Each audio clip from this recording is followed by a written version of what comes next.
मित्रांनो, पंतप्रधान आवास योजना ग्रामीणमध्ये 50,000 रुपयांची वाढ होणार असल्याची घोषणा मुख्यमंत्री देवेंद्र फडणवीस यांनी केली आहे।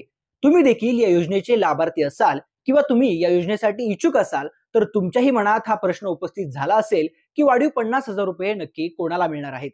मंडळी, पंतप्रधान आवास योजनेच्या दुसऱ्या टप्प्यामध्ये पहिल्याच वर्षात महाराष्ट्राला केंद्राकडून 20 लाख घरं मिळाली आहेत। त्यानंतर ग्रामविकास विभागानं एकाच महिन्यामध्ये 16 लाख घरांना मंजुरी दिली आहे। त्यातील 10 लाख लोकांच्या खात्यामध्ये पहिला हप्ता देखील आला आहे आणि उर्वरित 6 लाख लोकांच्या खात्यामध्ये हळूहळू पैसे यायला सुरुवात देखील झाली आहे। सध्या या योजनेच्या लाभार्थ्यांना 1,20,000 रुपये दिले जातात।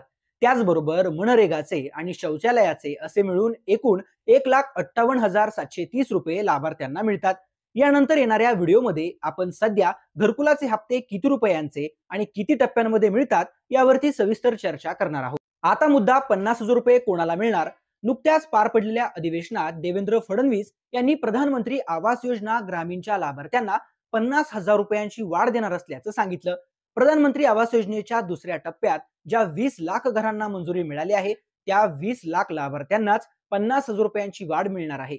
आता ते 50,000 रुपये कशा टप्प्यात दिले जाणार का शेवटी एकत्र दिले जाणार याबद्दल अद्याप कोणतीही माहिती समोर आलेली नाही। त्यामुळे या नवीन वर्षात जर तुमचं घरकुल मंजूर झालं असेल, तुम्हाला पहिला दुसरा हप्ता मिळाला असेल तर तुम्हाला येणाऱ्या पुढच्या हप्त्यांमध्ये 50,000 रुपयांची वाढ नक्कीच मिळेल आणि एकूण 2 लाख ते 2,10,000 रुपये तुम्हाला घरकुलासाठी मिळू शकतात।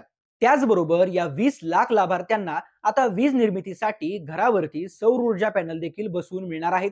त्यामुळे आता हे 20 लाख घरं येणाऱ्या काळामध्ये वीज बिल मुक्त होणार आहेत, अशी देखील माहिती देवेंद्र फडणवीस यांनी दिली आहे। व्हिडिओ आवडला असेल तर लाईक करा आणि ही माहिती तुमच्या जास्तीत जास्त मित्रांपर्यंत नक्की शेअर करा आणि अशाच योजनांच्या व्हिडिओसाठी या चॅनलला नक्की सबस्क्राईब करा।